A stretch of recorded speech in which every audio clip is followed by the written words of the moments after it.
बहुत ही सम्मानित भारत सरकार में मंत्री आदरणीय हरदीप पुरी जी,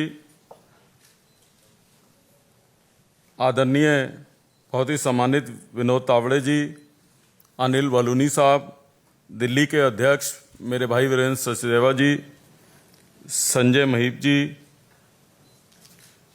हमारे साथ वर्षों तक दिल्ली में मंत्री रहे राजकुमार चौहान जी, नसीब सिंह जी, नीरज बसोया जी, अमित मलिक जी, प्रत्युष जी और तमाम मीडिया के साथियों, मैं सर्वप्रथम देश के प्रधानमंत्री नरेंद्र मोदी जी का, राष्ट्रीय अध्यक्ष नड्डा जी का और देश के गृह मंत्री अमित शाह जी का दिल की गहराइयों से धन्यवाद करना चाहता हूं कि उन्होंने मुझे और तमाम हमारे इन साथियों को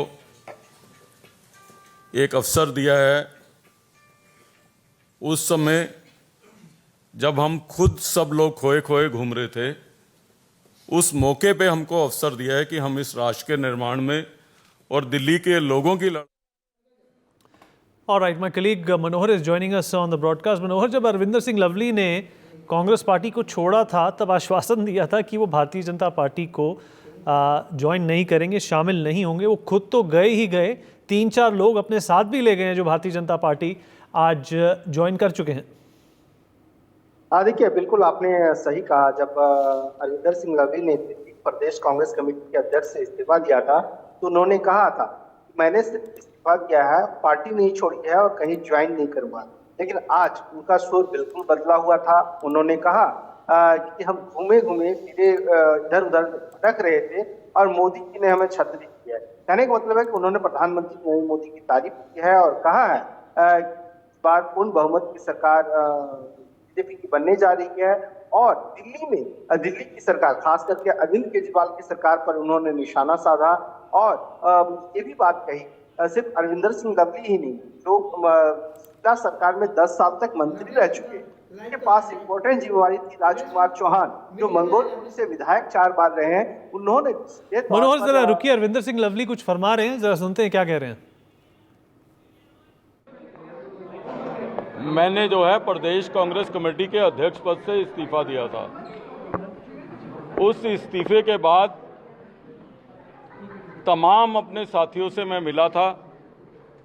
हजारों कांग्रेस कार्यकर्ता जो हम सब लोगों के साथ दिल्ली की 70 विधानसभाओं में जुड़े हुए हैं, उन तमाम लोगों ने कहा कि आपको घर नहीं बैठना है। मैंने ईमानदारी से फैसला सोचा था कि इस्तीफा देने के बाद घर बैठूंगा। उन तमाम लोगों ने कहा कि आपको घर नहीं बैठना है, दिल्ली और देश की लड़ाई को लड़ने के लिए एक ऐसी सशक्त पार्टी में जाना है और उसमें दिल्ली के लोगों की लड़ाई जो है आपको लड़नी है। तो इसलिए हम तमाम साथियों ने, और हम केवल आज हम ये 5 साथी नहीं हैं, एक लंबा काफिला है जिन्होंने ये तय किया है। आने वाले समय में आप देखोगे कि नरेंद्र मोदी जी, नड्डा जी, अमित शाह जी का धन्यवाद करते हुए हम निश्चित रूप से दिल्ली के लोगों की लड़ाई भारतीय जनता पार्टी में रह के मजबूती के साथ जो है हम लोग लड़ेंगे। आज प्रश्न ये है,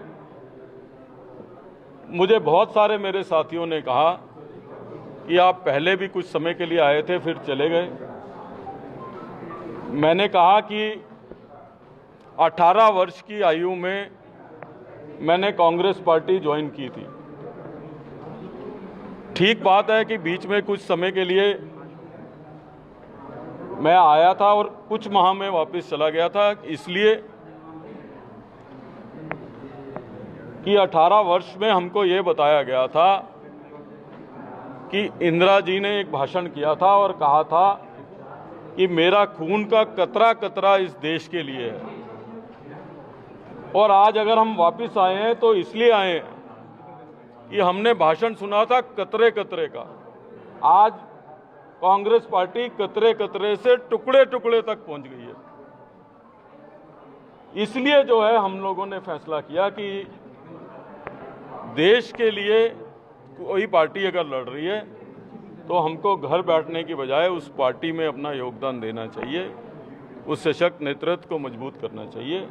तो इसलिए जो है हम तमाम साथी, राजकुमार चौहान जी जो बरसों तक जिन्होंने दिल्ली को नेतृत्व दिया है, नसीब सिंह जी बहुत ही हमारे सीनियर लीडर हैं, नीरज बसोया जी, अमित मलिक जी, हम तमाम लोगों ने इमीडिएटली ज्वाइन करने का फैसला किया और बहुत सारे हमारे साथी आने वाले दिनों में आप ज्वाइन करते हुए देखेंगे। लवली जी, पार्टी हाईकमान ने आपसे बात की, आपकी नाराजगी दीपक बावरिया को लेकर की? देखिए, मैंने पिछले संडे को इस्तीफा दिया था, आज सैटरडे हो गया है, तो इसलिए हमारे तमाम साथियों ने कहा कि जिन लोगों को ना अपनी पार्टी की चिंता है ना देश की चिंता है, हम आपको घर नहीं बैठने देंगे।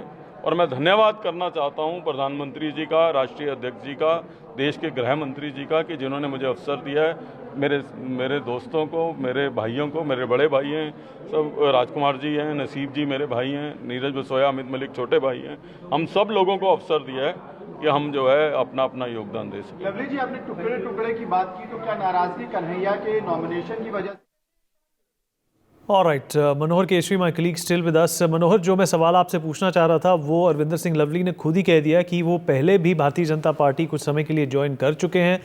अब एक तरह से उन्होंने घर वापसी की है और कहा कि कांग्रेस में रहकर वो जो काम करना चाहते थे वो नहीं कर पा रहे हैं। और ये शायद पहली बार नहीं होगा मनोहर कि हम ये बात किसी कांग्रेस नेता से सुन रहे हैं जो बीजेपी जा चुका है या जाना चाहता है।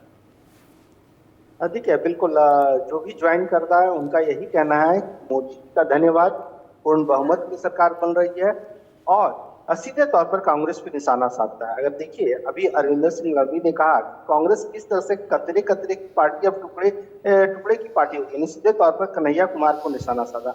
और सबसे बड़ी बात देखिए, इनसे बीजेपी को क्या फायदा हो सकता है। अरविंदर सिंह लवली दिल्ली में 10 साल तक शीला दीक्षित ने सरकार में वो मंत्री रहे, शीला दीक्षित के काफी करीबी रहे, शिक्षा मंत्री रहे।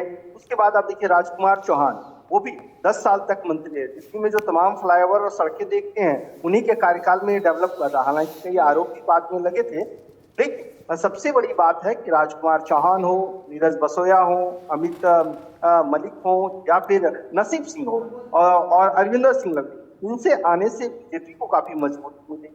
और दिल्ली की बीजेपी अब आने वाले टाइम में देखेंगे कि दिल्ली में और सारा ज्वाइनिंग होगा। कहा जा रहा है कि जो पुराने विधायक कांग्रेस के रहे हैं वो अरविंदर सिंह लवली के साथ खड़े नजर आएंगे और वो बीजेपी में शामिल होंगे और अरविंद केजरीवाल के खिलाफ जो है सो नारे बुलंद करेंगे। क्योंकि राजकुमार चौहान ने आज भी इस बात को लेकर के कहा है कि आने वाले कल में हम और ज्यादा खुलासा करेंगे कि आखिरकार अरविंद केजरीवाल की सरकार ने दिल्ली की जनता के साथ किस तरह से धोखा किया है।